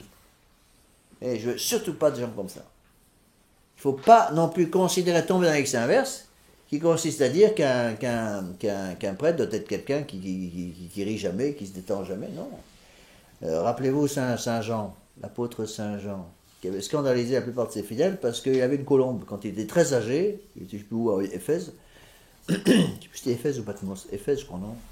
C'est Éphèse. Il était à Éphèse, il était très âgé, il avait presque 100 ans, donc c'était le dernier apôtre vivant, donc inutile de vous dire que c'était une relique vivante, hein. Eh bien, il passait pas mal de temps dans sa journée à caresser une colombe apprivoisée qu'il avait. Donc il était avec sa colombe, il caressait sa colombe, à 100 ans. Le dernier apôtre vivant.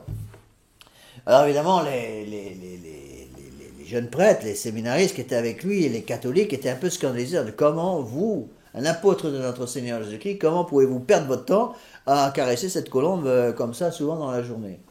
Et Saint Jean avait répondu, si la corde de l'arc est toujours tendue, elle se casse. Vous voyez, donc il faut un équilibre. Un équilibre pour les choses. Et moi j'ai connu un cas très précis, je ne donne pas de nom bien sûr, j'ai connu un cas très précis. Par exemple, dans la plupart des séminaires ou des vies de communauté, on a toujours des journées un peu de détente, une après-midi de détente. Moi, j'aime bien faire ça avec mes prêtres et les membres de la maison. On le fera quand on sera à Bordeaux, parce qu'ici, on n'a pas le temps. Une fois par mois, bon, on part avec les prêtres faire une grande balade toute la journée, pour se détendre un petit peu. On part faire une balade ou un truc comme ça. Et puis, c'est important pour la vie de communauté, une journée de détente. On avait ça au séminaire une fois par mois. On partait en montagne toute la journée. Après la messe du matin, on revenait le soir. Eh bien, j'ai connu un prêtre qui avait toujours refusé de participer à ces moments de détente. Toujours fourré dans son bureau, tout le temps. C'est très très mal terminé. C'est très très mal terminé, il s'est écroulé complètement, parce qu'un beau jour, si vous littéralement, la corde a cassé. Vous voyez, donc il faut un équilibre.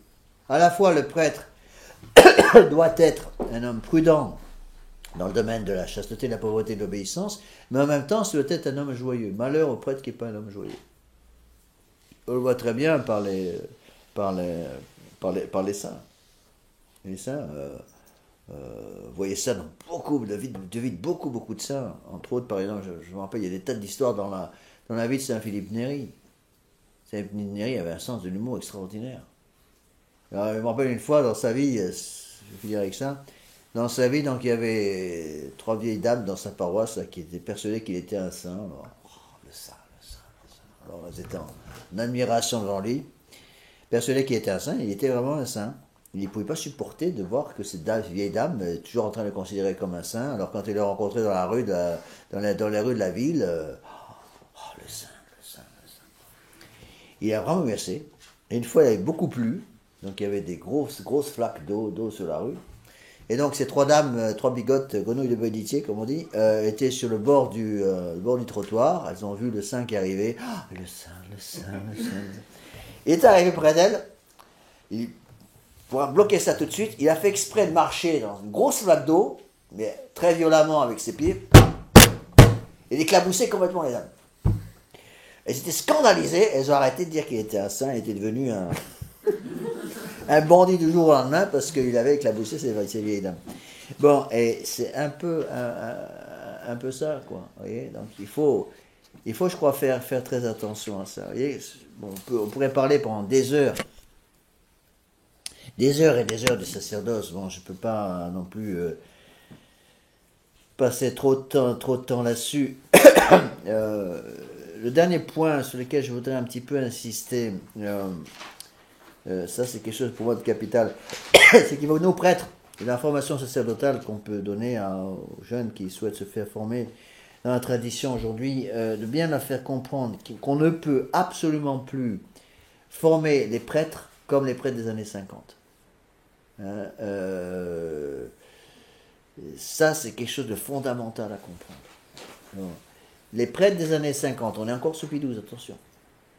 Encore sous Pie XII, donc un très grand pape, mais il y avait déjà autour des années 50, à la fin du pontificat de Pie XII, parce qu'il est mort en 58, il y avait déjà une espèce d'esprit qui se commençait à s'introduire dans les séminaires, d'ailleurs le dos de Pie XII, du pape Pie XII, et beaucoup de jeunes prêtres des années 50, donc on est encore au temps où la messe traditionnelle est l'unique messe, parce que la messe traditionnelle nouvelle va venir qu'en 69. On est avant Vatican II 62-65, mais ces prêtres avaient déjà ce qu'on appelle maintenant l'esprit des années 50. C'est un espèce d'esprit un peu libéral, un peu superficiel, et je me rappelle quand j'étais aux États-Unis, c'était très très net aux États-Unis. Beaucoup de ces prêtres des années 50, par exemple, étaient des prêtres qui allaient, par exemple, aller tous les samedis après-midi tranquillement, passer, par exemple, toute l'après-midi à jouer au golf. C'était presque la tradition là-bas. Ils passaient toute l'après-midi à jouer au golf, et ils commençaient, il y avait un laisser-aller très net au niveau de la soutane. Ils étaient tous en clergyman, et ils ne prenaient plus justement soin de garder la soutane. Et ce qu'on appelle les prêtres des années 50. Il ne faut pas oublier que ces prêtres des années 50, donc il y avait un minimum de vie spirituelle, ils disaient encore la messe traditionnelle, il y avait un petit peu de méditation, mais pas grand-chose, ils gardaient encore les bréviaires. Mais, qu'est-ce qui s'est passé? Ces prêtres des années 50, donc de la fin du règne de Pie XII, sont tous les prêtres qui vont avoir la quarantaine ou la cinquantaine au moment d'arrivée de Vatican II en 62, et vont nous donner Vatican II. Et qu'il manquait quelque chose. Il manquait quelque chose. Donc c'est très intéressant d'arriver à étudier qu'est-ce qui manquait à ces prêtres. Et dans la formation qu'on donne à nos jeunes, faire très attention de ne pas tomber dans ce panneau. Vous voyez, et donner aux prêtres cette espèce de force qui est absolument nécessaire. Il faut 3 choses, si vous voulez, pour arriver à conserver la foi aujourd'hui. Il faut la force, la douceur et les convictions. Alors, il faut la force et la douceur. Pourquoi? Rappelez-vous qu'on n'attrape pas les mouches avec du vinaigre, on attrape les mouches avec du miel. Donc il faut de la douceur. En même temps, il faut de la force et des convictions. Mais donnez à nos fidèles ces convictions. Et vous, fidèles, vous devez tout faire pour donner à vos enfants ces convictions qui sont absolument nécessaires. Voilà. Donc je vais arrêter là. Relisez par vous-même donc cette lettre numéro 6, qui est, je crois, assez importante. Voilà, on va terminer par une petite prière.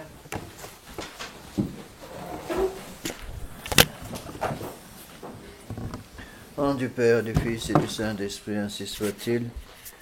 Je vous salue Marie, pleine de grâce, le Seigneur est avec vous. Vous êtes bénie entre toutes les femmes, et Jésus, le fruit de vos entrailles, est béni. Sainte Marie, Mère de Dieu, priez pour nous pauvres pécheurs, maintenant et à l'heure de notre mort, ainsi soit-il. Nos saints anges gardiens, Saint Pédis, Saint Joseph, au nom du Père, et du Fils et du Saint-Esprit, ainsi soit-il.